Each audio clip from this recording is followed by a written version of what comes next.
Good evening, sim racing fans, and welcome to South Boston Speedway for the second round of 3 on the 2016 Upstate Racing League Lays Enterprises MP Roy Incorporated Pro Late Model Series Chase for the championship. It marks the 11th round of competition on the year of 12, but as of last Thursday night, right here on LSRTV, we got chase racing. We cut the field down from everybody to 14. Those 14 drivers did battle for the first time. Tonight they do battle for the second of just a 3-race chase for the championship. Looking to walk away with all the hardware. And if you were with us just 1 week ago, you know that this chase is going to get fun. And tonight marks the middle point, and I want to welcome you into LSRTV's continuing coverage of the Upstate Racing League Pro Late Model Series Championship. Tonight alongside myself, Evan Pasoko, joined by Andy Kessler, and as always, LSRTV producer Cisco Scarmuza. Trackside, Andy, we were talking just before we hopped on here about how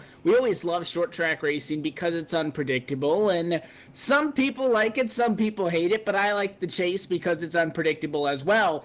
Well, this kind of reminds us of something we see on Friday nights on the big tracks, and that is unpredictability meets unpredictability. Well, the fact that these guys are only having 3 races to fight out for the championship with, first off, is a crazy concept, but it's been the way it has been in this series for going on 2 and 3 years now, so we kind of knew what we were expecting into this one. We got our first chase race out of the way just 1 week ago. Now we come into tonight's event, and we see a couple of guys up there close in the front, a couple of guys that did not have the opening round that they needed. They're going to need to be digging out of a hole early, but with Sobo marking the middle point, out of tonight, we'll know who is going to be in contention for a championship at next week's season finale. Tonight, as pivotal of a race as these guys have run all season long, and we're on a bull ring tonight, man. There's not a lot of real estate around here. No, there isn't. What a great place to have the middle race at. It's Sobo, as everybody likes to call it. It's a great racetrack, small, tight little corners. The big problem, or the big thing that you need to do, is keep that thing on the bottom, on the yellow line. If you get any part out of the groove, it's like a freight train comes around you. It kind of reminds you of a Martinsville Speedway, where that bottom line is just so important. So these guys got their work cut out for them. The guys chasing in the points, they got even more work ahead of them here tonight, and it should be a good one.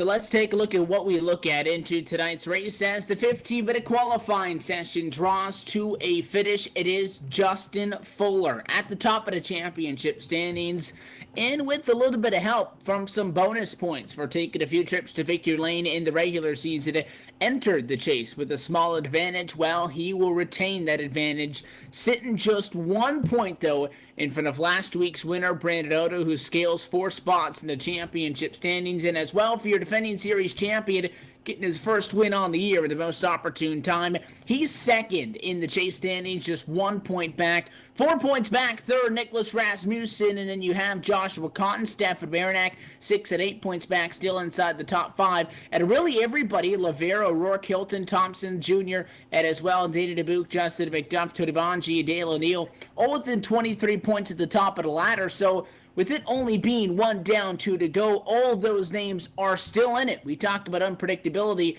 1 lap can change this entire complexion, but after tonight, I think we'll have a little bit of a better idea. So you just need to get through tonight. But for the guys at the top of the championship, Justin Fuller and Brandon Otto, I don't think anybody's surprised that it's those 2 names up there. No, not at all. They've been pretty strong and consistent drivers all season long. One of them with 8 top 10s, the other with 7. And you look at the starting grid for tonight, as we'll go through the whole starting lineup later in just a moment. But those 2 guys both starting in the top 4 here tonight. So not surprising to see both their names at the top there, and we see them both at on the top of the starting grid tonight also. And topside is the number 81. Joshua Cotton going to walk away with the NHR Racing Pole Award tonight as we take a look at our iRacing beam starting grid. The number 81 machine into tonight, running fourth in the championship. 6 points off the top spot with the 14.744. Going to bring us to the green flag this evening. Justin Fuller, championship leader, shotgun to the front row in second. CJ Lavere going to begin tonight's race from the number 3 spot behind the wheel of the 44 Chevrolet. Outside to him, championship hopeful and again defending series champion, last week's winner, Brandon Otto in the number 4 spot. Rounding out your top 5, first non-chaser back in the 22 with TJ Graves. Stefan Marinak's going to roll off in that 6th spot. EJ O'Rourke, championship contender, is going to roll off 7th. 8th goes to Nicholas Rasmussen. Tony Manje is going to start 9th. And Brian Rogers Jr. is going to roll off in the 10th spot. 11th position going to go to Cale Frenier, and Justin McDuff will start tonight in 12th spot. Philip Thompson 13th, Timmy Hill in 14th, and Danny DeBuke back in 15th. 16th tonight is Dylan Gaudette. Brandon Wilkinson is going to roll off in the 17th spot. 18th goes to Bruce Hilton. AJ Bunch 19th, and Eric Hagg will round out the top 20. And then back on row 11, the final 2 drivers the posted time in qualifying. 21st, Jay DeBuke, Mike Holtzclaw in 22nd. 23rd, Charlie Ryan, AJ Hamill, 24th. 25th, Dale O'Neill, and Al Smith Jr. and Brandon Atkins will round through 27th position. Again, those final 5 names on the grid, 23rd on back. Going to take some provisional grid positions for this afternoon's contest. So we're happy to have you with us at the virtual South Boston Speedway. We're taking a look at 150 laps tonight, start to finish, and just shy of sitting right at 60 miles. Start to finish tonight at this 2/5 of a mile speedway. It's a tight one. It's going to be a fun one. And it's short track racing on the sim under the lights. And there's very few things that can beat that. We're happy you're going to be a part of it with us tonight on LSRTV and iRacing Live. The pace car going to make the sharp left-hand turn down and out of the way. Joshua Kahn inside. Green flag flies at Sobo Racing for chase race number 2 into turn number 1 for the first time, and it is going to be Cotton on the bottom. A nose length advantage down the backstretch, but Justin Fuller working the outside lane of the racetrack, which is very well in contention tonight. He'll lead lap 1. He will lead that lap. The question is, can he get out in front of Joshua Cotton completely and get him clear, get down to that bottom side, that all-important bottom side? So far, not being able to do it. There is a gap behind our race leader, Justin Fuller, but the question is, how quickly does Justin Fuller want to get down there? Or does he want to take this lead and just sail away? And it looks like he clears him right there off turn number 2. Put him into the lead now, so Justin Fuller makes easy work of that, puts himself in that top spot as they work their way back to turn 1. And it passes on the outside, not normally something that we talk about at these short tracks. It's normally a race to the bottom, but you saw Fuller do a good job of pinching the 81 down there, getting the move done on the outside of the racetrack. And for Joshua Cotton, not an easy thing to do against him, because that 81 machine, fastest in practice, obviously fastest in qualifying, getting the pole. Not slouching at all, but Justin Fuller made it look like easy work that time. So he's already out in front of the field, put a bonus point in the back pocket, and Brandon Otto still back at 4th spot on track right now, losing points the more you run at this running distance in comparison to Fuller in front. The good news is everybody inside the top 10 has single filed out for the moment. We had all 27 drivers take the green flag tonight. They're all on the lead lap. The battle is well back around 20 at the 52 of Bruce Hilton in a battle with the 99 machine. Actually, the 98 it'll be topside for Eric Hagen, and then 16 behind Charlie Ryan. Those guys have been mixing it up a little bit of 3-wide and such, but this battle going on well behind the top spot as they sit 5 seconds back. Yeah, these guys trying to work their way around each other, try to get the position, trying to get to that bottom line so they can pick these drivers off one at a time. Running side by side like that, it's not going to get it done. You'll actually lose a lot of time, and the leaders will catch up to you pretty quickly at this racetrack. Looks like they'll start to sort it out right there as the 98 able to get that spot away. The problem is, though, it looks like he's having a hard time keeping that car down on that bottom side right now. So the 52, the 54 having a good battle right now off turn 4. And they continue that fight as well, and it's going on again. Still back now, 6 seconds off of the race lead, and it's topside for Dale O'Neill, and now he'll go high. Problems in front of them. Caution flag is out. They scatter high and low. The 4 Cale Frenier in the CFK Construction Chevrolet may have been the driver slowed up in front of that. Oh, we'll take a second look at the LSRTV replay in a moment, and Andy, that looked like it was the case. It looked like he had a little bit of assistance from behind from that one at Timmy Hill. Yeah, just a little bit. And you know what it is a guy like Timmy Hill or anybody, they see that spot open up, they try to get down there on the bottom on the entry of the corner. And typically that guy, if he doesn't get that, if he doesn't hear his spotter telling him inside quick enough, they end up turning down into him. So that looks like exactly what it was there. No fault to any of those drivers, just close racing and pretty much fighting for that bottom lane. And that's what's going to happen. You'll see that a lot short track racing, but able to get around it. Not much damage on either of those guys. A couple guys getting into it just behind them, though, some front-end damage. But we are at a short track, so typically they can come down pit road, get it somewhat smoothed out, but they'll still be pretty quick as long as they didn't knock the toe out. And that shows you that, it is a tight track. And even if you're not battling up inside the top 5, inside the top 10, it's still a worthwhile battle. So this caution dropping at lap number 10, very young into tonight's competition to get 150 laps on tap. Tonight we saw 151 laps just 1 week ago in the opening round of the chase back at Langley. And then next week's season finale going to be 200 at the new Smyrna Speedway. That is your Pro 8 Model Series chase for the championship schedule in a nutshell. But again, Brandon Otto winning 1 week ago as well. Nicholas Rasmussen, Justin Fuller, 2nd and 3rd. Joshua Cotton, Stefan Bernack, CJ LeVere, Brandon Wilkinson, Dylan Godet, DJ O'Rourke, Bruce Hilton in the top 10 in that race. 8 of those top 10 finishers all chase competitors. That's why I wasn't all that surprised to see 4 of the top 5 qualifiers tonight be the chase guys. And if you're wondering who is in the battle for the championship amongst the names that we're talking about, keep an eye out for those orange numbers. There's a lot of them up at the front.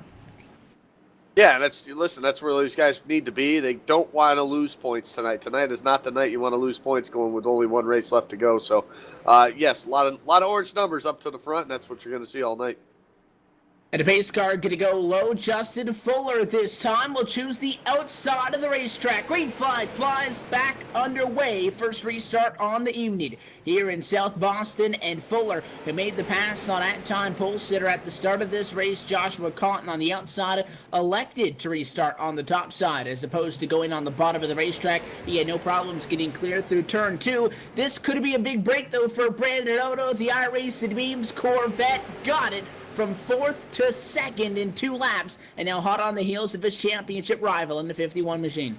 Yeah, close battle in the championship points and a close battle for the top 2 right now as they run off on the track. Oh, trouble behind him. A little slide job by the 12 of Brian Rogers Jr. Slid up the racetrack, lost a bunch of spots, but he's able to gather that thing back up. No caution. He's back single file right now, and currently he drops, looks like only about 3 or 4 spots down to the 11th. Yeah, Rasmussen got in a little bit hot. I think caught up and got him in the driver's side door. The 41 of AJ O'Rourke, the 1 at Timmy Hill. Going to be the names that are able to get around on by, but all things considered, Rogers just falls to 11th position. Very easily could have been a lot worse. So he'll get back in line, regain his composure, try to get back going. Battle back in the pack with the 17. Philip Thompson working with a lot of damage already in this race after starting in 13th position. One of your drivers in the championship, 18 points back into tonight. He needs a big evening if he wants to be in the conversation next week. Not happening so far. And behind him, things getting physical with Dylan Godet and the 04 of Brandon Atkins. That's for 19th. Yeah, the 04 of Atkins looks like he's content with running that outside line. He's able to somewhat make it work currently. Problem is he's given that inside lane wide open for the guys behind him. They're unable to get around him currently.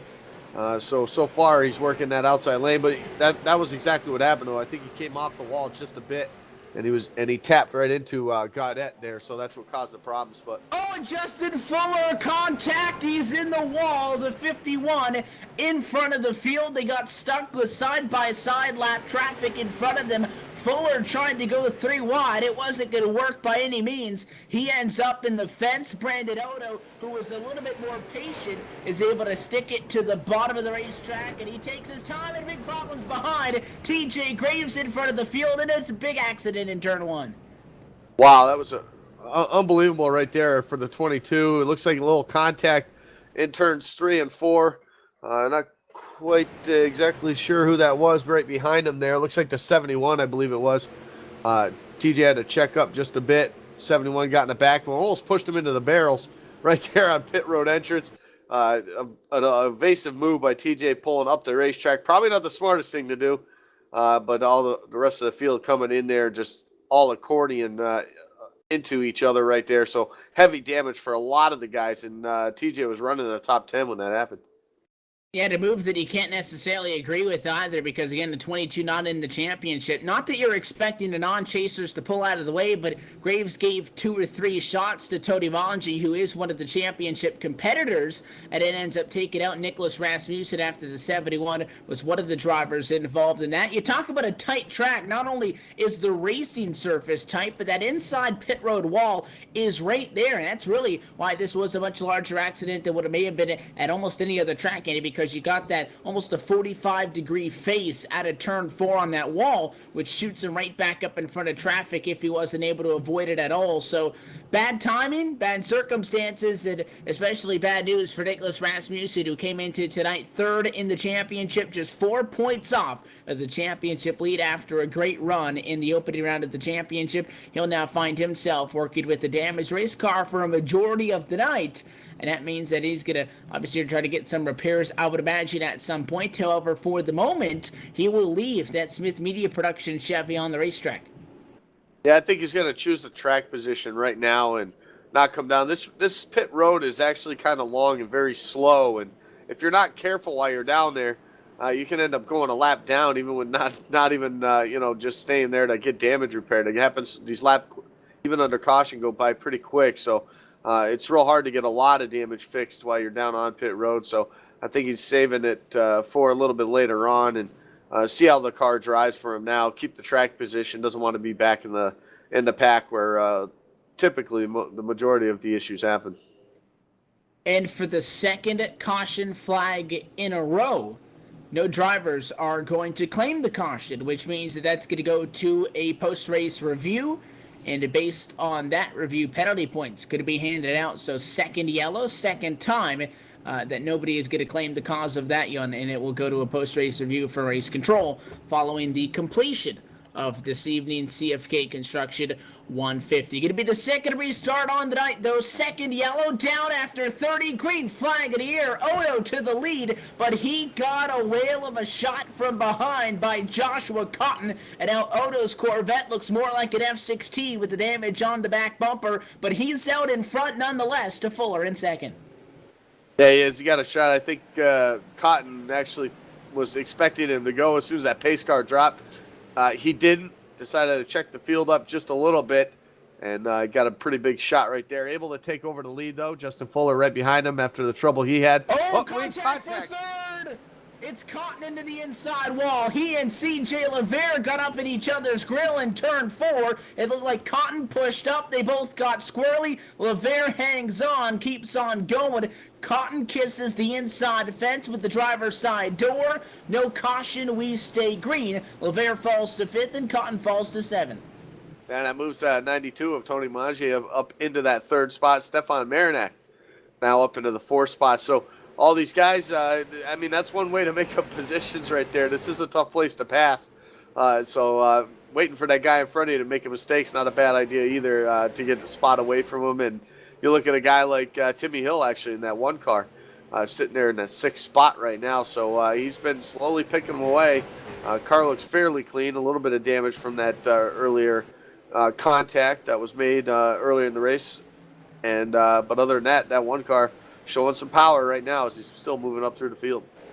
Yeah, he started back at a 14th, but a top 5 car in the practice session, working his way up through the field as a very good race trim. But despite the fact that he was involved in that opening caution flag, the number 1 iRacing TV Chevy looks like it is in fairly good condition. And although it's not an aerodynamically sensitive track, being on these short tracks on Thursday nights, a clean race car makes your life a whole lot easier for the most part. So he'll try to break into the top 5. In order to do so, he'd have to get around CJ LaVerrigan at 44, stays just in front of him. CJ came home with a P6 just 1 week ago at Langley and has him into tonight's race, sitting 6th in the championship, 9 points off the top spot.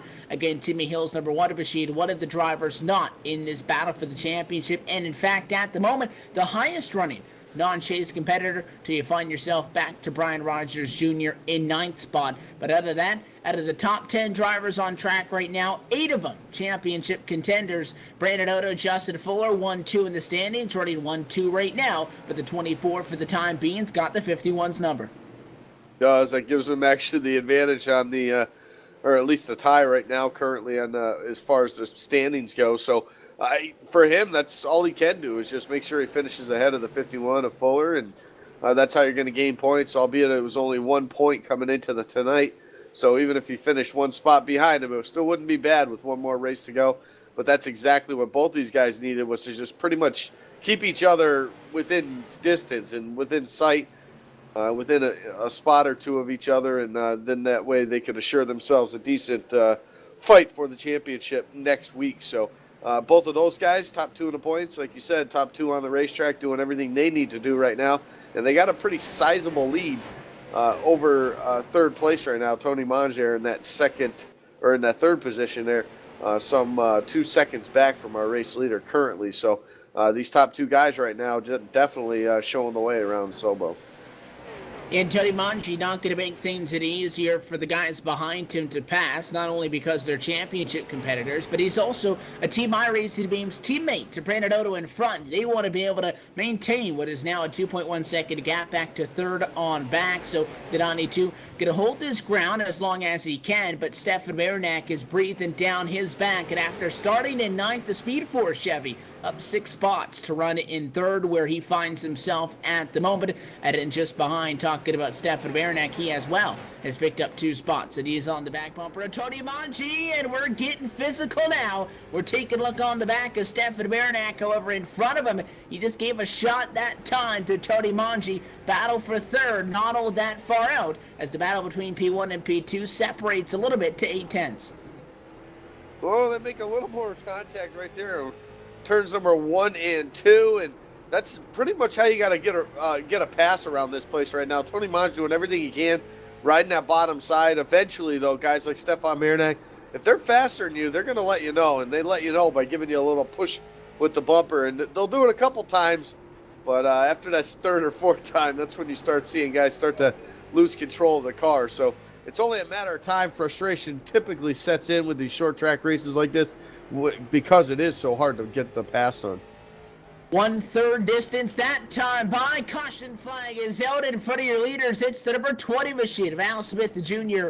backed into the inside wall. Look out, close call with some of these guys at speed getting by after, but you'll get that Les Enterprises MP Roy Incorporated machine turned back around, but problems for one of our chase competitors running in 19th spot, and it looked like he just misjudged the corner coming off of 4, came across the nose of the 98 of Eric Hag on the outside of the racetrack, and I believe just kind of overshot, got in there a little bit hot when he had to back off to realize that that Tua Holtzclaw was still there. Maybe got sent around from behind, but nonetheless, Al Smith Jr. into the inside wall, at least a 2nd chase driver to have some major problems this afternoon. He'll bring out the 3rd yellow at 1/3 distance. Yeah, exactly. His laps are starting to take away. We saw pit road open last time by. You won't see these guys come down pit road, though. They get 1 set of tires for this race, so you don't want to use them up early. That's definitely the strategy. Typically, most of these guys will wait till about the halfway point or some point after that. It'll be interesting to see. Usually it's a mixed emotions when it comes to that. Some guys will decide to save them till later in the race and probably put them on within the last 50. Other guys look for that halfway point. Once that hits, we get a caution. They'll be in to fill up with fuel and get their 1 set of fresh tires. So it's all about strategy. It's all about track position. That's going to be huge to see who does what here tonight. And still nothing on the pit service front for your drivers up at the front of the field. Panadotto going to stay out, stays in the race lead. Again, if you're new to the Thursday night Upstate Racing League Lays Enterprises MP Roy Incorporated Pro Late Model Series coverage here every week on LSRTV and iRacing Live, which surprisingly enough, it's one of our winter series that we cover and have for the last couple of years now. And just 1 week left, which is upsetting yet exciting because we know that the championship finale next Thursday is going to be exciting very much. But the rule in this series is you only have 4 tires on the pit lane available for use. Take 4 tires, take right side tires 2 times, doesn't matter. You got the 4 on the car, you got the 4 in the pits. Well, so far, our leaders don't want to give up that track position, which goes back to the point that we mentioned about Nicholas Rasmussen, even Andy, getting some damage on that car, but electing to not get it fixed in exchange for keeping his spot on track. Same thing with our leaders. They'll take track position over tires as we get set to go back green. Again, and Brandon Odo choosing that bottom line right now as the pace car ducks onto pit road. Green flag back in the air. He didn't waste any time that time on the gas quickly right there, and that's going to allow the 92 of Tony Monge now to get to the inside of Justin Fuller. They're a side-by-side battle back into 3. And it could be great news for Brandon Odo to get his teammate behind him, but I don't think that's going to happen. Fuller comes down, shuts the door. He'll get moved out of line, though, by Tony Monge after the 51 came down to take away that line in the corner. 92 shunted him up and out of the way, and with that, Odo could open up a car length advantage. Contact, battle for second heating up. Fuller on the outside of the racetrack. It's Monge on the bottom. Give P2 to the 92. Not clear yet, though. These guys fisticuffs at 58. Yeah, and I think Justin Fuller really needs to just let him go. I mean, at this point, you got to think of the big picture in the championship hunt. And that one position currently right now and that 1 point, is it really worth a wrecked race car and possibly some laps down and then really put yourself into big trouble? Problem is he doesn't have much room behind him. Stefan Marinac right there also. So I think for Fuller, he just doesn't want to lose too many positions, but I really think he needs to let that 92 go at some point. But wow, look at that move off turn number 2. Able to get back in front of him. That was a bold move right there. Knowing you're heading back into the corner, that's exactly what happened. Is he ended up making contact with Tony Monge a couple laps ago. That's what sent him up into the wall. So a good hard battle back by Justin Fuller right there to get that second spot back. Every time I say it, it may not sound like a compliment, but that is stubborn Justin Fuller. Not giving up, fighting back on the outside of the racetrack, and they could have easily taken each other out there. It looked like they kind of calmed down for those final 3 laps. And a battle problem behind your race leader, so caution flag, and a big problem's coming off the corner and turned around and all bent up in turn number 4. It looks like Brandon Atkins is number 04 Chevrolet, the driver around, and the driver to his bottom, Justin McDuff. Another one of our championship competitors overshot the turn 3 entry, came up, took that 04 out with him. That could be the cause of now our 4th yellow. Yeah, the big problem is, we'll get the replay up for you. The big problem is when there's a wreck here, it really closes the track up, and we saw the leaders when they came back into turn number 2 there. They actually had to stop there on the racetrack, so they weren't going to give themselves damage or run into those guys. So that's another problem with this track. When you get a wreck like that and you get more than 1 or 2 or 3 cars involved, it tends to block the track, especially on the straightaways. Wave by going to come by on the inside of the racetrack, allowing the, looks like, going up the top side now, the 20 of Al Smith Jr. He'll get the wave by from 1 lap down.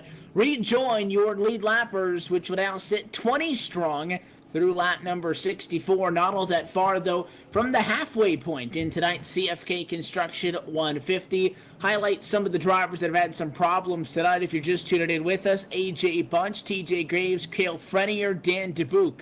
All over 20 laps down. Dubuque and Frenier are still on track. Graves' bunch have gone behind the wall. Dylan Goodette 4 laps down. Atkins and Jay Dubuque are the 2 drivers sitting 1 lap down into the negative. But it has been a night of problems for chasers. None of the big names, though, have fallen wayside. Odo, Fuller, Marinac, Levere inside of the top 6. They're the top 4 in the championship. Joshua Cotton in that conversation as well. He's running in 5th position right now, and he is running in 4th in the points also. So right now you're looking at a race that has been heavily dominated by championship chase competitors. With that being said, though, I don't think we're done seeing a little bit of contact. And eventually, Andy, if you keep getting guys getting into each other, it's going to happen between two chase drivers. It's happened once or twice so far, nothing major. Like we mentioned, Nicholas Rasmussen got a little bit roughed up. But other than that, our chase guys are still in this thing. I don't see us getting through two chase races without one of these big names having some serious issues. I'll tell you what, during that last run right there, it looked like Fuller was actually going to be that guy when he was starting to make door-to-door contact with the 92 going through the corner. So you got to be careful as the championship leaders and as the the guys towards the top of the standings. With only a 3-race chase, you can't afford a bad race. All three of them have to be just about perfect. So for these guys right now, the first one was pretty perfect. They got to make sure this one stays that way if they want to be in the talk for the race next week.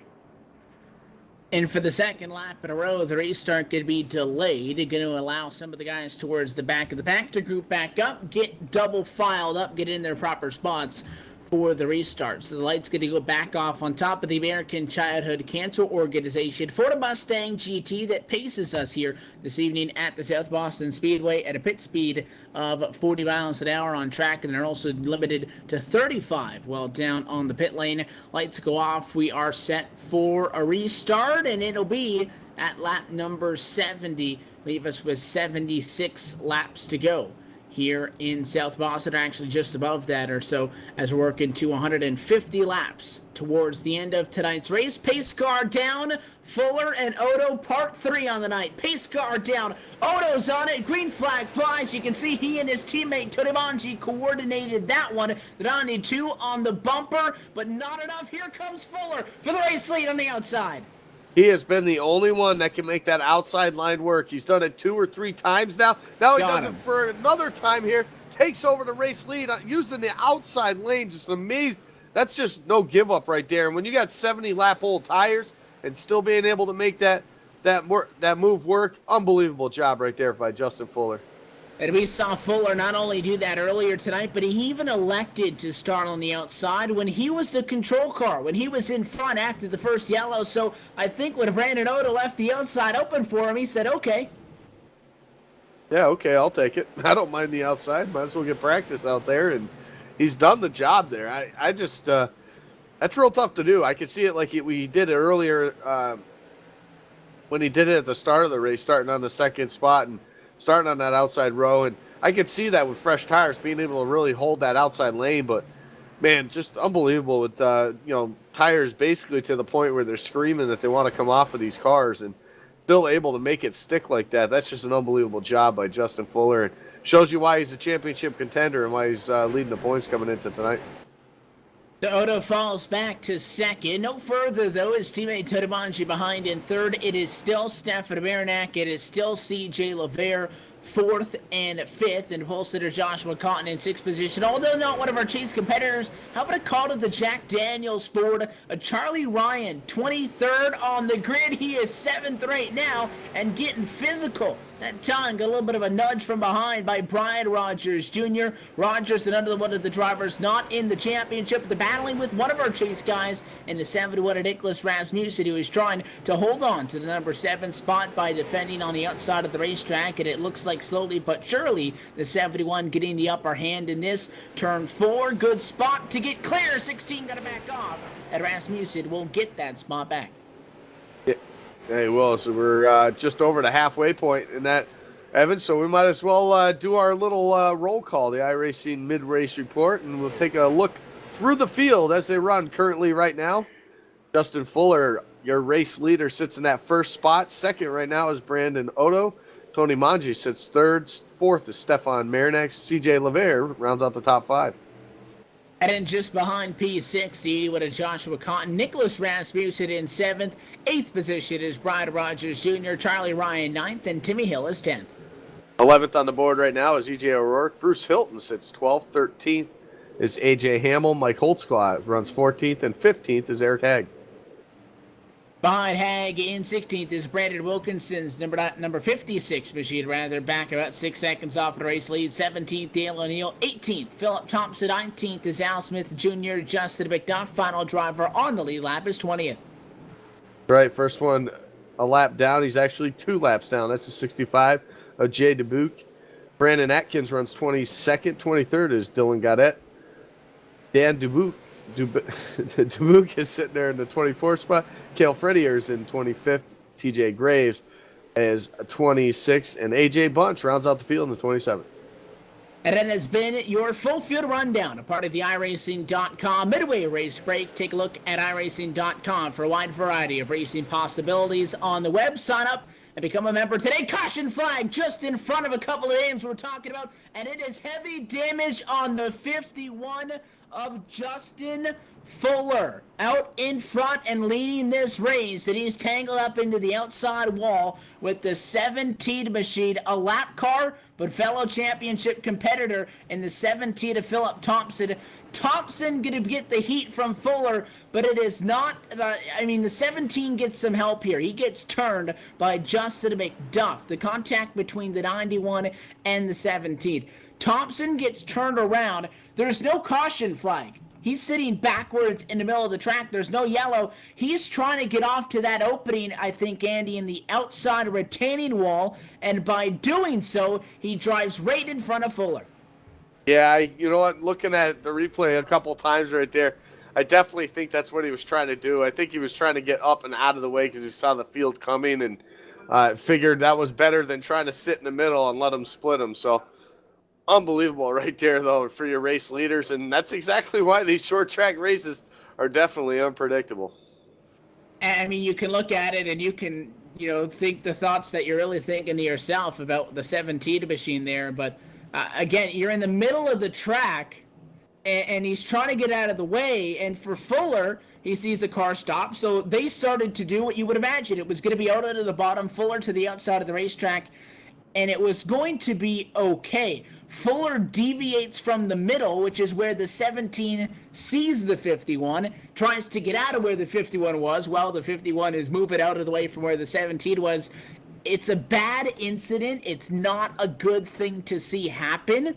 But at the same time, iRacing's unpredictable with the caution flags. But if the caution came out automatically like it should have, I don't think we would have had a problem.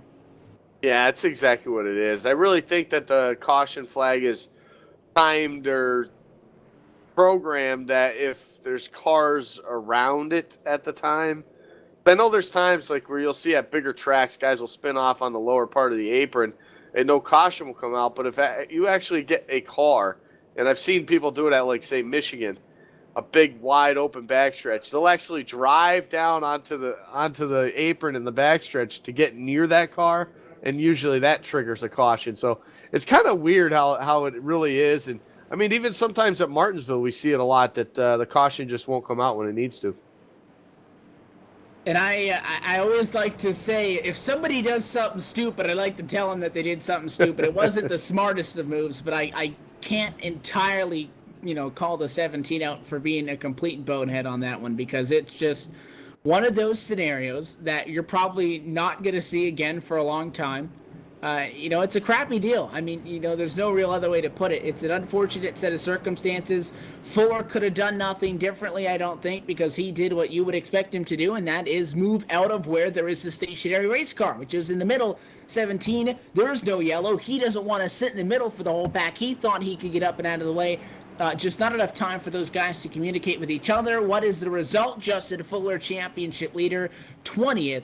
And for all intended purposes, if he finishes there, his championship hopes for a second season in a row are going to fall short. The pace car is down, though, lap 90 to the books, and green flag back in the air. And just like that, Brandon Otto going to find himself back out in front. Teammate Todabanji in second, fighting with Stefan Marinak. How about the 96? Trying to take the Fuller line on the outside, contact with the 92. They beat and bang down the front. We keep going, and Charlie Ryan using up that 20 Al Smith Jr. He'll drive him to the fence to take over fourth.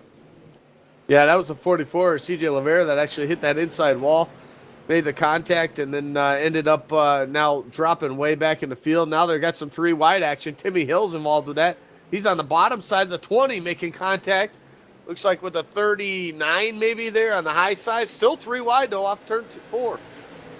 And look at the 16 machine. How about Charlie Ryan digging I told you he used up the 20 of Al Smith Jr., who's one of our championship drivers, put that 20 just about into the fence to take over a spot. He'll split the gap, and now more contact. There's the payback. He'll get turned. Caution flag flies in turn number 1, and it was one too many moves on behalf of Charlie Ryan for him to make it. One more set of corners, and he got sent in. Caution at lap number 95.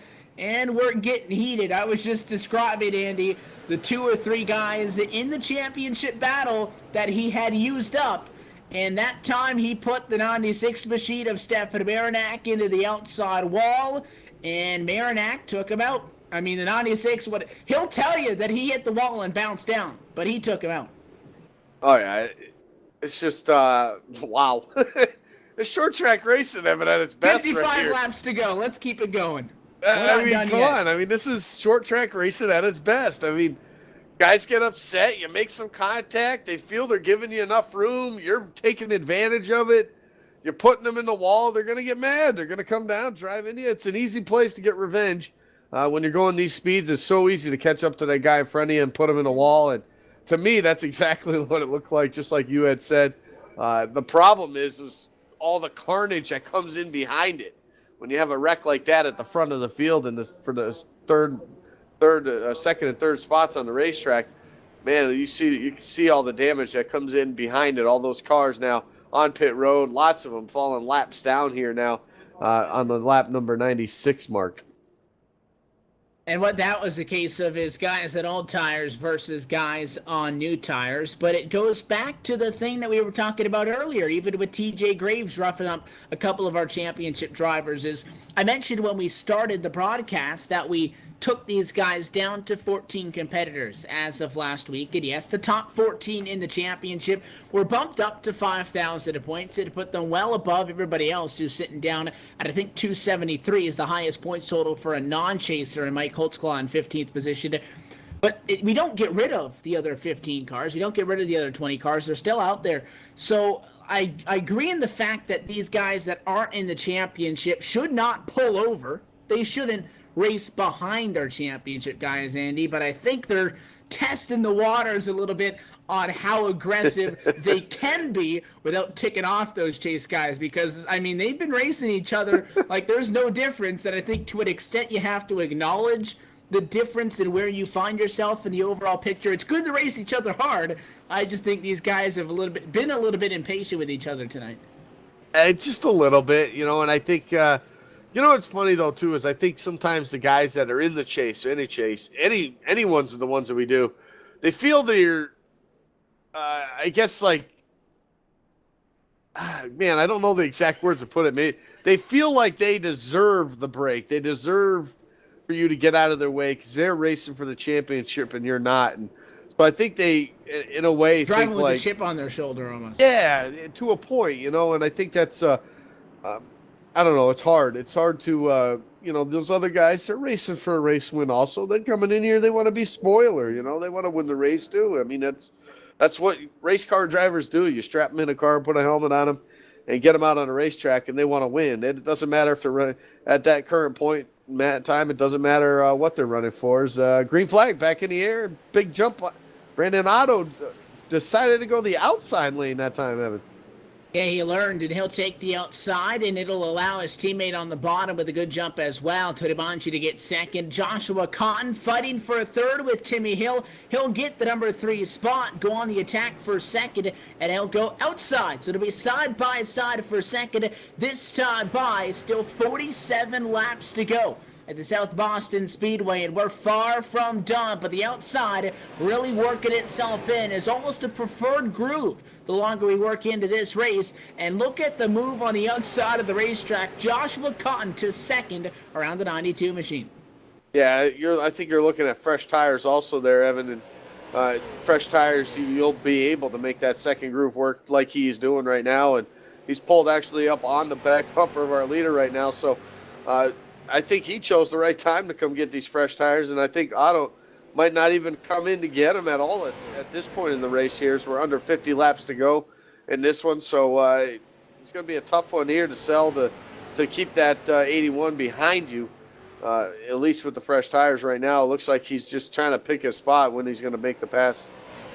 Yeah, well, 13 is still a pretty decent number of drivers on the lead lap. It's no longer a big buffer zone for the guys up front that haven't pitted to the guys back that have made at least one, if not for some guys, 2 trips down to the pit lane already to get some fresh tires. So they no longer have that time advantage, the track position advantage. Now they're at a disadvantage. Right now, Brandon Otto is at a disadvantage to Joshua Cotton. Cotton was your pole sitter. He's got fresh tires and he's on your bumper, and he's got 42 laps to orchestrate a pass. If Otto wants tires, he needs a quick caution, and he needs to get down there now, because you can't be dropping back inside of the final 50 laps and expecting to get back up through there with relative ease. So he's hoping to just hang on. That 81 machine of Cotton got up to him real quick. We're right on board with the Perry Heating and Cooling.com Chevrolet, rather. He is right on the back of the 24, but he got there very quickly and kind of stalled out. He could either be taking it easy, or Brandon Otto's picked it up just a little bit,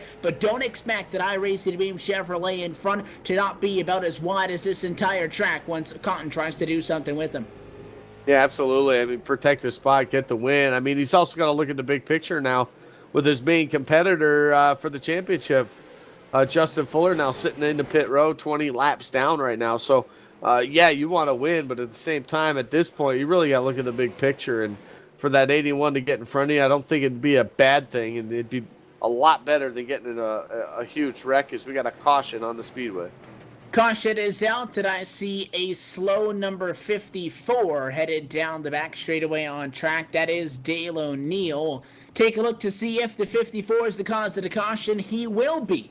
At the time, running in 10th spot. A little bit of a self-spin off the corner. Got loose. It came around off the nose of the number 52 machine. That'll slow us back down inside of the final 40 laps at Sobo. With that, we'll take a quick break of our own. We'll get fueled back up, and we'll get set for what is sure to be an exciting race towards the checkered flag in chase race number 2 in the CFK Construction 150. You're watching LSRTV's coverage of the Upstate Racing League Pro Late Model Series chase for the championship. More coverage when we return on iRacing Live.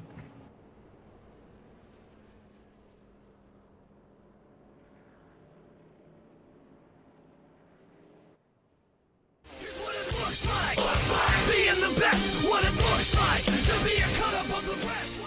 Grab your share of the over $1,200 purse in the Laura Lawson Domino's TYJ Daytona Speed Weeks now through February 20th, 2016.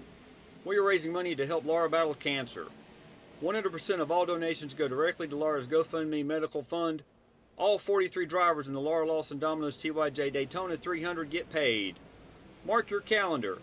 The 6 Race Your Way In qualifying races to be held the next 3 weekends, January 29th and 30th, February 5th and 6th, and February 12th and 13th, 8:30 p.m. Eastern. Password required. Are you the fastest and best at Daytona? Prove it as LSRTV broadcasts live the Daytona 300 Saturday, February 20th, 2016. Register and donate at Domino'sTYJRacing.com. Look for the green ribbon. $5 minimum donation required. Thank you for your help. Dropping 81, yo, I dropped the 88. Ricky Bobby shaking back.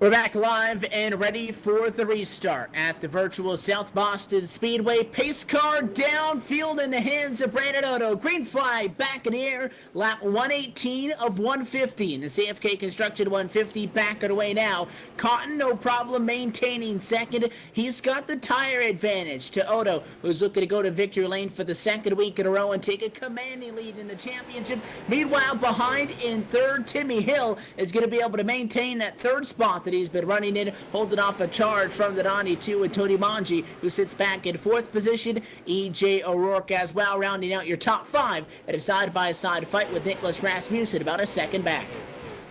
That was a pretty good move by Timmy Hill on the outside to get around Tony Mangi and like you said, pretty good battle right behind them. E.J. O'Rourke there, sitting there with Nicholas Rasmussen, getting a great battle going on right now. That bottom side, though, E.J. O'Rourke able to hang on to it. I'm telling you, that outside lane's been coming in as this race has gone, as these guys, the rubber's being laid down on the track, and guys searching for a little bit of grip. And I think some of these guys actually found it with the setups here on the outside lane. And all of this, again, is going on behind the excitement up front, which is Otto and Cotton, two drivers going at it for the race lead. It looks like E.J. O'Rourke is going to win the battle over Nicholas Rasmussen for the time being. Though the 71 has been shuffled up off at the bottom, he looks like he'll just try to continue to work the outside, try to make a pass to the outside of the racetrack, which here at Sobo, in comparison to a lot of tracks, is a possibility. Something we don't see. That may be the route that Joshua Cotton's going to have to take here very soon, because he hasn't been all that physical with Odo, and maybe he's given the 24 a chance, or just trying to wear him down a little bit, almost force a mistake. But if he gets down to the final 10 laps or so, these guys going to be a lot more animated at the front of the field than they are now. But for the time being, they run single file, they're pulling away. I'll tell you what, talk about protecting your line. Odo actually running, you can see him with the left side tires actually coming under the yellow line as they go through the corner there. Two things on that right there. There's only so much room between that and the inside wall for Joshua Cotton to try to make a pass to the inside. So there ain't much room there. He is going to have to do it on the outside. Second is, when you get the tires down on an apron, it tends to help the car turn, especially when it gets real tight. So I think for Odo on these older tires, I think being there on that bottom lane is what's helping him stay on the bottom and able to hook that thing around the corner and get a decent run off of it. Yeah, he's able to kind of hook up the car and obviously get back to the gas a little bit sooner, which means that he's on the ragged edge. He's digging it. We talk about Otto coming in as a defending series champion. It was he and Fuller who fought for the title fight 1 year ago, and Fuller fell short. Well, Fuller right now in 19th position and 20 laps down. So this basically looks like it is going to be all Brandon Otto out of tonight. And not to discredit Joshua Cotton either, who into tonight is just 4th in the championship. He needs to get around that 24 of Otto, or the 24 going to add a distance between them. If that 81 can pass that 24, you could almost be putting Cotton in 2nd in the championship, with the caution flag going to fly once again inside of now the final 20. Yeah, it looked like the 71 was involved there, Nicholas Rasmussen. And now he's on pit road, running inside the top 10. One of your chase competitors, he is onto the pit lane, and it looked like, I don't know if it was something outside of the sim maybe, Andy, but he was running in 6th, and then he went up high, and he just drove straight out to the outside of the racetrack in turns 3 and 4, and he was slow and got nailed by TJ Graves, and eventually the caution came out after somebody spun trying to avoid him. Not sure, though, why the 71 backed up and got out of the way, because he was P6. It almost looks like maybe a frame rate issue or something. Screen froze, or a black screen, or something happened there that he couldn't see where he was going. So I think he was just trying to stay out of the way. The problem was, he probably couldn't see, and he didn't know where he was on the track. So obviously, for the 22 coming off the corner like that, TJ Graves really nowhere to go. And when you see a car, when you come up on a car that quick, there's really nothing you can do. And he had other cars around him too. So TJ Graves ended up getting in the back of him right there. But overall, a nice job by Rasmussen to be able to somewhat get out of the way up in the turns 1 and 2 and up by that wall. And now we hit the reset button once again, and Otto's going to have to deal with another restart. A new factor is now Timmy Hill. What can that one machine do from the number 3 spot? Does he have enough speed left in the reserve here late to challenge? It'll make a difference, considering the fact that the guys in front of him and the 2 guys immediately behind him, even A.J. Hamill just in front of the 18 right at the 20 of Al Smith Jr., it's Timmy Hill and 5 chase drivers. So as the Water Machine, newer driver to the series, made his first start a couple of weeks ago, if not just last week alone, not in the championship picture, obviously a well-known name on the sim. He wants to win just as bad as anybody, but he's got to walk that balance between trying to win and not interfering with what Otto and Cotton have been doing the last couple of laps, which, compared to what the 24 and the 51 have been doing, has been a rather clean fight for the race lead, but nonetheless, they have been duking it out. Yeah, but if I don't know, if I had to pick anybody that wasn't in the chase and not make any issues about it or get into anybody, it'd probably be the one of Timmy Hill. I think the experience that he has both in on the sim and on the real racetrack. I think Timmy Hill has got the experience, and I'm sure that these chase drivers aren't worried about him really mixing it up here with these guys. Lights off again, and for what could be the final time, we look for an American Ethanol restart. 15 laps to go at South Boston. Green flag back in the air for the CFK Construction 150. Odo gone for the race lead. He leaves a battle for second. It's Monji and Cotton, 81 to the bottom side, a half a car length advantage. As teammate of Odo, or on the top side there, Monji doing a great job holding him back, and as long as they can run side by side like that, that's going to give the advantage to Brandon Odo as he continues to start to pull away here back into turn number 3. And look at that 92. Monji almost got him clear right there going into turn number 3. Using that outside well, almost making contact right there with Cotton. He's got him clear now, but he pushes up the racetrack, leaves that bottom open. Trouble behind him. Go behind your leaders, and it's a junkyard on the front straightaway, and its problems beginning with the number 61 machine, Danny DeBook. He's on the outside of a 3-wide scenario, the 4 in the middle of Crail Freniger, the one that runs out of room, as TJ Graves was on the bottom. And we'll take a look at the replay in a moment on the LSRTV replay. But the 61 gets hooked by the 4. Both those cars into the outside wall, and the 14 to the inside wall. Heavy damage to AJ Bunch's machine, who is back in 27th position. So another caution flag coming from deep within the pack slows down our leaders yet again. And as we said for that one, at 15 laps to go, this one now, Andy Castle, going to be within inside of the final 10 laps to go in this race. And now have to mention that if we get a couple of laps under our belt, you get to the final 5, this race ends under yellow, which, based on the last 20, is maybe the probable case for this. Yeah, I don't think we're done seeing any more action out here on the racetrack. The problem is that caution right there, that's a bunch of guys that were laps down, multiple laps down, past all of them look like we're over 20 laps down. So cars obviously not handling correctly. 3-wide action's not going to make it be very pretty with cars that are that much damage. So obviously trouble right there. Hopefully these guys towards the back can just settle it out, I guess. Let these kind of let it settle down, I guess, and let these guys up front be able to race the rest of this thing out under green. And how many laps will they have to do so? And with those laps, how many are going to be ran under green flag conditions? The lights this time remain on through laps at 8 to go. We're looking at about 7 laps remaining, I would think, which means a quick yellow gives us one more final quick restart. But if we get 1 or 2 laps, then I think at that point this is over with, which means if you're Joshua Cotton, because Tony Manji wants points, we all know that. He's in this championship conversation, but is at the very bottom, 23 points off in last of the 14. He's not going to hit his teammate to get 1 spot. Joshua Cotton, on the other hand, this is a big thing. This is the difference between being maybe 3 points off or being 7 points off into the final race of the chase. If that 81 gets there, don't expect a lot of sympathy. Oh, absolutely not. I mean, this is his opportunity to gain some points possibly on the championship, and he's in prime spot to do it. But a great run we just talked about for the 92 to battle back from that bad run he had last week. Pace car ducks down. We're on the loud pedal right away. Green flag flies back in the air. We go. It is Odo, Manji, Hill, 1, 2, 3, and the nearest hostile territory back is back at about 4th. Hill, though, wants to get second to the inside on Manji on the back bumper. Nothing happening that time. Top 3 goes single file. Now the 1 car to the bottom, side by side for second, and contact with the 92. Timmy Hill to second. Well, that was a great mover. He took him out. Caution flag will fly at 6 laps to go. That may end this race, but Timmy Hill getting aggressive with the 92 with Tony Manji to the apron, moved them up out of the way, and although the 92 got a little bit of a tap from behind, it looked like he went in there and said hello to that right rear quarter panel and took him out.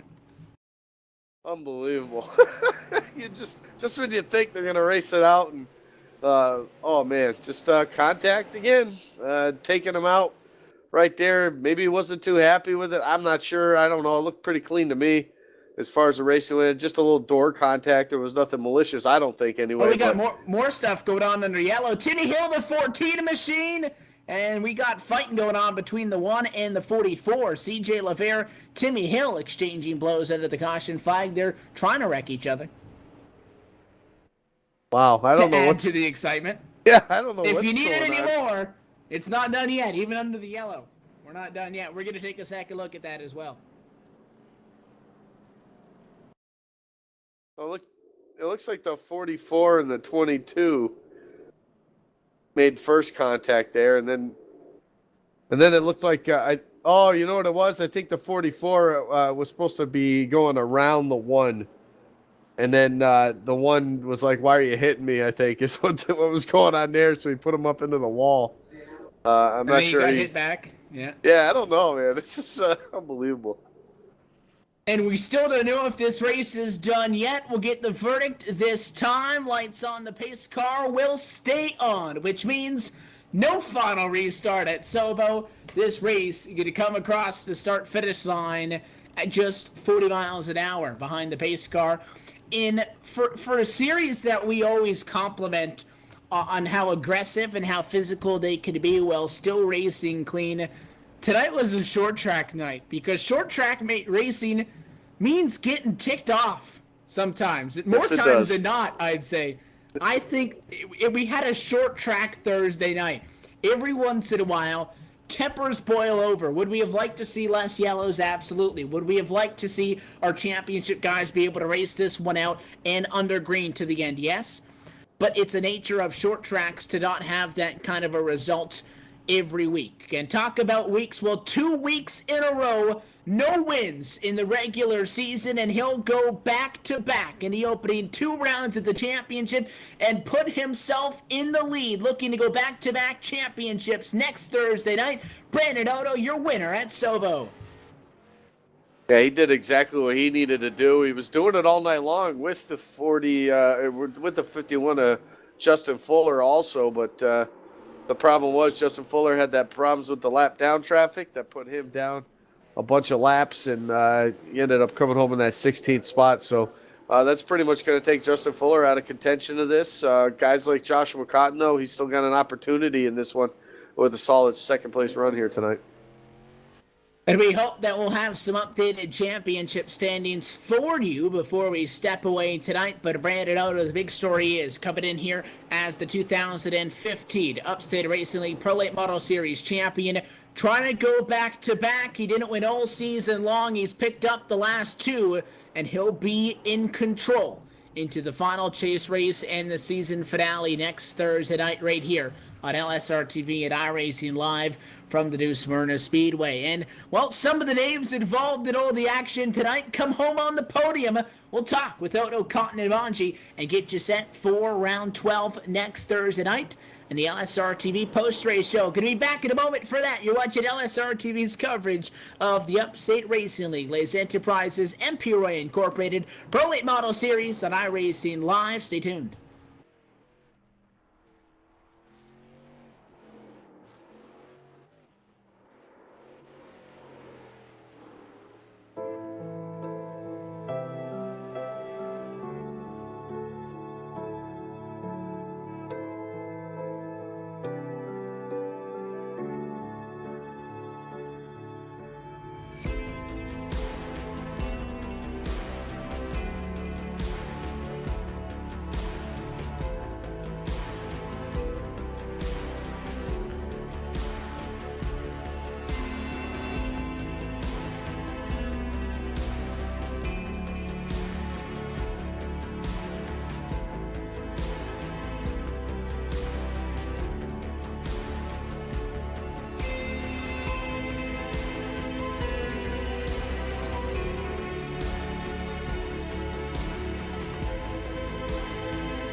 Well, we're back live at the virtual South Boston Speedway. We've got a couple of drivers lined up to talk to them and currently working on separating them. It's going to be a heated one post-race here for round 11. The CFK Construction 150 comes to a close. And like we mentioned before we stepped away, there's a couple of nights that can be described as a short track night. Tonight was a short track night. And the fact that everybody but Brandon Otto is pretty ticked off. And that's typically the way it happens when you're at your local short track on a Saturday night. Well, it's the way it was tonight. If you just tuned in with us, I want to welcome you to the LSRTV post-race show.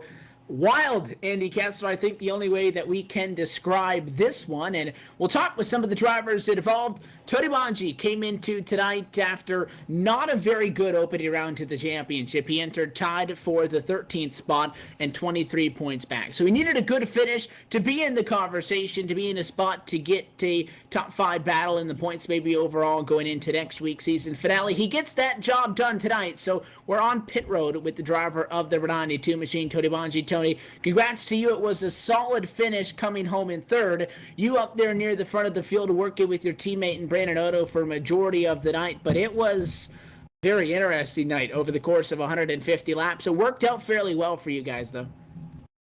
Yeah, it wasn't a bad race. We had some good times there, and we did the best we could with what we had to work with. I got to thank iRacing Memes and Brandon Otto. Congrats to him on the win, on the race win. He was definitely class of the field tonight, I felt like, and we were doing the best we could with what we had to work with at that point in time.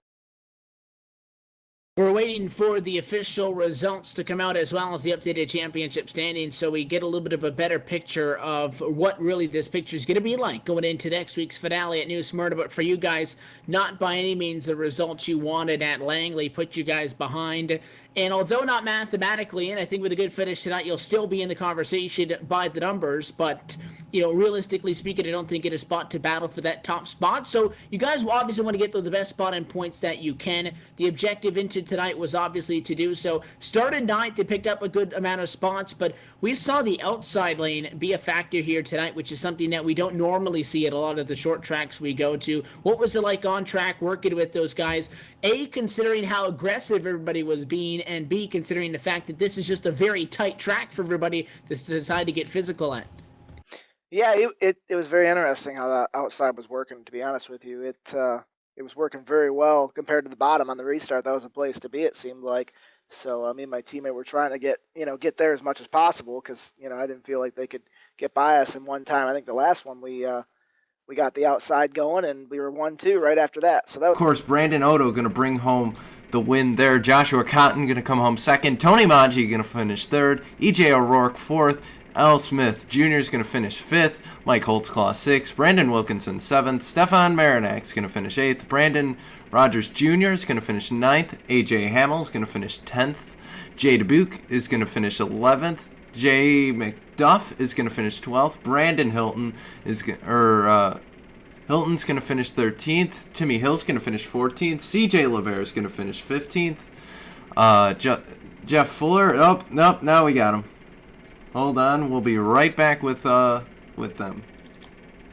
All right, I'm back. We apologize about the minor technical difficulties. They're going to continue on with our post-race show from the South Boston Speedway, and I'm going to pass things down trackside. Andy Kessler with our second-place finisher tonight, driver of the number 81 machine. That's Joshua Cotton. That's right. I am down here on pit road with Joshua Cotton. And Joshua, you got the pole here tonight, and you end up coming home with a second-place finish, but not without a lot of drama. There was a tons of action going out there on the racetrack. It was real tough to pass once you got back into traffic. Yeah, definitely. The top seemed to be the place to go at the end there, and all those last restarts I started on the bottom, so I just kind of got lucky on that last one. I'm not sure what happened, but the seas kind of parted for me, and I took home second. Well, that's always a good thing when you're talking championship. Obviously, you're chasing the 24 Brandon Otto for the championship, but you also chased him here tonight. A pretty fast race car he had under himself, also the 51, but obviously the 51 had his issues. You decided to come down pit road. You got some, looks like some fresh tires on that thing, and got yourself able to make a run back up towards the front, keep yourself up there for the end of the race. How hard was it to get the passes done here? Obviously, the top side worked for you. It looked like it did at the end there. That's where you really made up your ground. But it seemed like a lot of frustration was getting to these guys trying to get the bottom spot.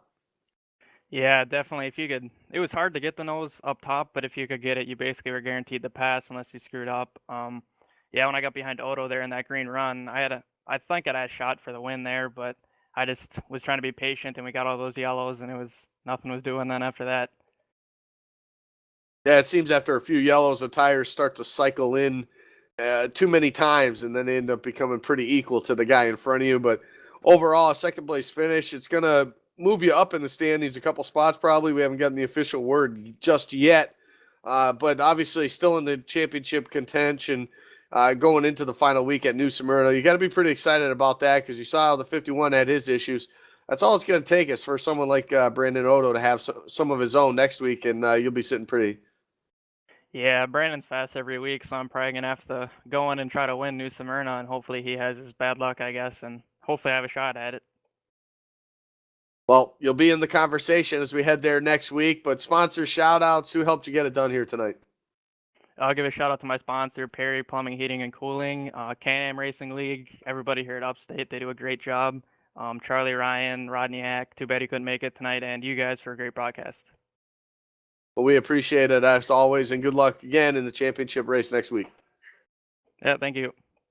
There you have it. Second place finisher here tonight at South Boston Speedway, Joshua Cotton. I'm going to throw it down Victory Lane because I think probably the happiest guy in the building or at the racetrack currently is your race winner here tonight. Hey, Brandon Odo, definitely no objections to the result tonight. We talked with him last week after he picked up the W at Langley. First win on the season, best way to get the chase kicked off. How about back-to-back, and he'll lead the championship standings into his hopes to go back-to-back in next week's season finale. Brandon Odo, once again, your winner for the second time this year, picking up the W at Sobo. And Brandon, probably the only happy guy leaving the track here tonight because that was something. What did you see out what for the most part was the rear view mirror because you were in front of a lot of the excitement? Yeah, I mean, that whole race, I was trying not to look in the rear view mirror. I knew there was people barking right close to me, right up on my rear bumper there. I was trying just to focus on racing my own race. Ended up figuring out the line probably about a quarter way through the race. I didn't think we really had anything for Fuller or anybody fast tonight. I was hoping for a top 5 at the most. Coming through the beginning of the race, we ended up getting that run on the outside to get by a few people, land us in second place, and took some of that knowledge through till the later restarts, seeing how that outside line actually worked quite well. So yeah, we were just trying to stay out front. As you can see, there was tons of wrecking and drama going on behind me, so I was just trying to stay out of it for the most part.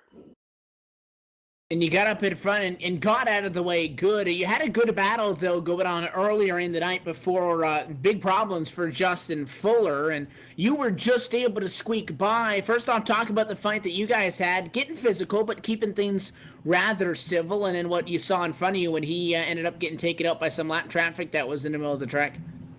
Yeah, me and Fuller, we always end up putting on a good show, putting on a little bit of battle. Trying to stay off each other for the most part, especially being that early in the race. You don't really want to get too physical yet or at all for the most part. But yeah, Fuller was really fast tonight. We were battling back and forth. He got me on the outside on that restart, and after that, I think he might have figured out the line too. So I don't really think I had much for him unless we got a few more restarts. But yeah, that was a bad way to see Fuller go out of that race. That's not the way I really want to win a race. But I mean, of course, this is going to help us for the championship, but yeah, it's not really the way we want to do it, and I really feel bad for Fuller. It's not the way I want to see him go. Looking forward now, you're looking to defend your championship, and you're going to go into that final round on the defensive. Out in front, what kind of advantage does that give you over your fellow competitors going into New Smyrna? Well, obviously, yeah, getting especially back-to-back wins like this is going to help us tremendously for that championship. We really are hungry for that championship, and I mean, of course, it's going to give us an advantage, but we have to go out there and race like we do every single week, try to compete for that win, try to be competitive. It's now at this point, my championship to lose, I think. So as long as I can keep it clean, we might be all right. But again, we have to go out there and race and be competitive, and of course try to go for the win like we do every single week.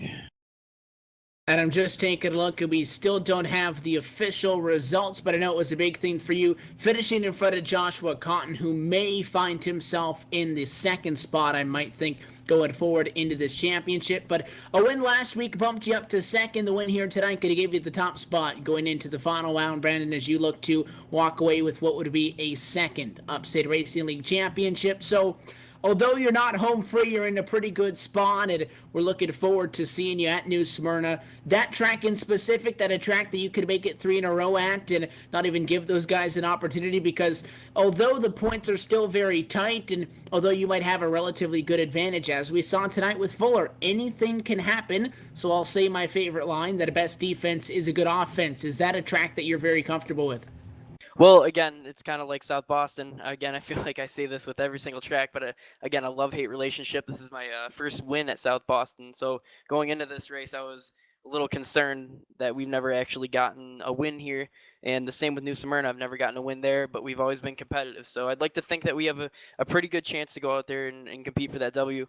But again, we can't just think we got this thing won. We got to go out there, be competitive. It's going to take an awful lot to get this championship. We got so many competitive guys, again, like Cotton, Fuller, so many guys, Rasmussen. It's just really, really competitive this year.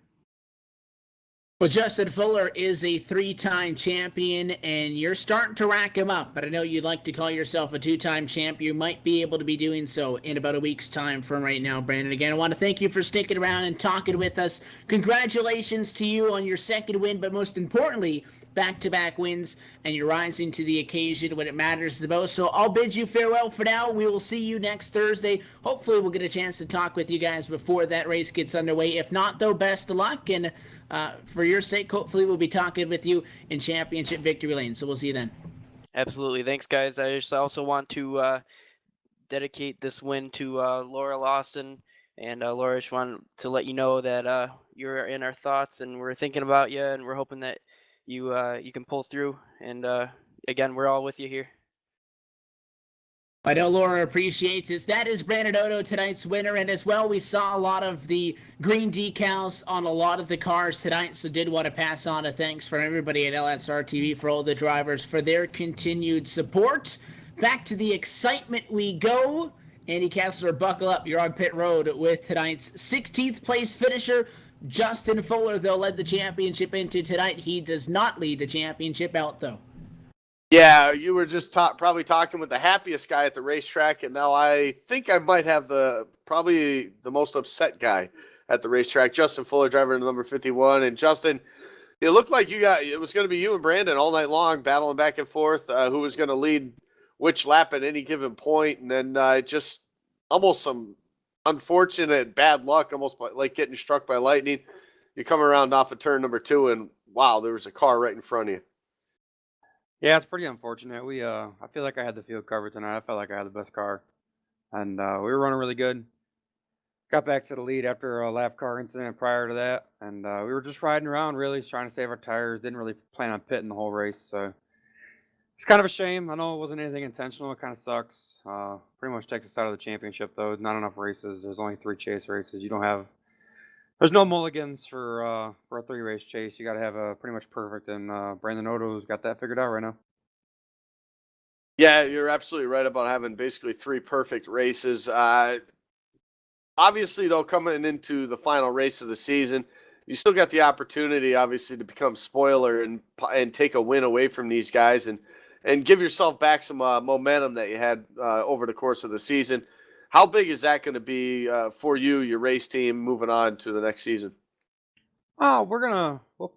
I don't know if I'll show up next week or not, but I'll most likely be there. I'm not really concerned about the momentum part. I'm gonna go there and try and do what I do best and win the race. Do it clean. I don't wreck people, so we might have to take care of some dirty laundry next week, though. So hopefully the league officials will take care of that for me. I'd hate to have to do it myself, but I think everybody knows what car I'm talking about. I don't think I have to say the number of the name, and hopefully it'll weed itself out. Well, hopefully it does, and hopefully the administrative people are listening to you right now, Justin. But obviously, disappointment here tonight at South Boston, but there's always a race to win next week right here. But we'll give you an opportunity also, though. Sponsor shout-outs. Who's got it done for you all season long here? First and foremost, I want to say that a bad race on a league or any kind of race means nothing, especially when you see what Laura Lawson's going through. And my heart goes out to her, and I hope everything works out good for her. I want to thank Al Smith for the Upstate Racing League. Always does a great job. Just happens that there's always a couple bad apples that show up, and they continue to be bad apples, and hopefully they'll find their way out the door just like the other bad apples did last season. I want to thank Ada Sign Wraps, TimmyHill.com, Kale Frenier Construction for sponsoring the race, MP Roy for sponsoring the series. You guys doing a great job in the booth, and we'll see you next week. There you have it. Finished dismal 16th place finish here tonight. Not exactly what he wanted to do, obviously, coming into the night as your championship leader. But Justin Fuller vouches for revenge, Evan. It sounds like it's not over for him. Well, I'll tell you what, for those that have been following this series, not only this season, again, running through the winter months, and then, as what we saw them over the winter break from 2014 through 15, you kind of catch the gist of what he's saying if you've been following the league for quite some time. So a couple of strong words there. What you expect for somebody who came into this on the top of the pile? And, we talk about not only the chase itself could throw a curveball, although it's not really looking like a couple of guys that snuck in at the bottom of that top 14 cutoff are really taking a big advantage of this. It's looking like it's going to be the strong guys doing battle at the end anyhow. But when you work 11 races to be in a spot to fight for a championship, and, circumstances aside, you get wrecked out of the race by a lap car driving backwards in turn 4 from the race lead, understandably, you're going to be pretty upset. Oh, absolutely. I mean, just so unfortunate. You're running for the race lead and for the championship, basically. 1 point separating the two of you guys going into the final race or going into this race here tonight. And then on the racetrack, it's just battling back and forth. And quite honestly, it looked like the 51 did have the car to beat here tonight. Wasn't able to show that in the end. So, just like he said, just wrong place at the wrong time, honestly, and I don't think any malicious intent, obviously, was done there by I believe it was the 12 car or the 17 that was involved in that one, but I really think he was just trying to get out of the way because he knew they were coming, and just unfortunate that it wasn't gone by the time they got there, and we have a championship was taken out of this one, so a rough night, obviously, for Justin Fuller, but, in the grand scheme of things, like he said, with everything that's going on with Laura, that it's just a race. So he'll bounce back, and he'll be back next week.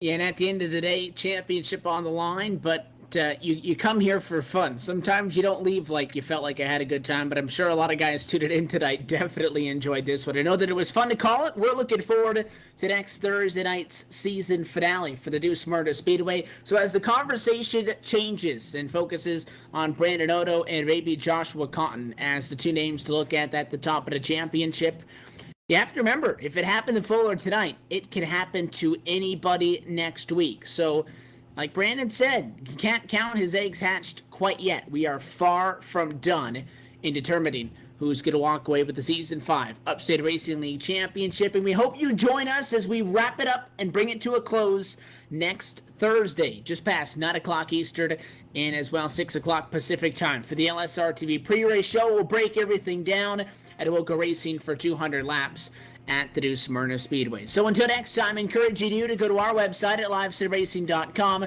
or our Facebook page at facebook.com/livesimracingtv. Find out information on upcoming broadcasts and so much more. Got plenty of action, including a Friday night primetime doubleheader tomorrow night with the Rod Car Truck Tour at the iSuperspeedway.com Racing Series on iRacing Live. All of that gets kicked off right here at 8 o'clock Eastern tomorrow night. We hope to see you then, and we hope to see you next week. But until then, on behalf of everybody at the LSRTV organization and for the team tonight, for myself, Evan Pasoko, for Andy Kessler, and for LSRTV producer tonight, Cisco Scaramuza, I want to thank you so much for tuning in. Congratulations, Brandon Otto. Second time of the week we walk away saluting the driver of the 24. Back-to-back wins. He leads the championship, and he'll look to go back-to-back titles next Thursday night. Good night from South Boston Speedway. We'll see you for the Upstate Racing League Pro Late Model Season finale at New Smyrna.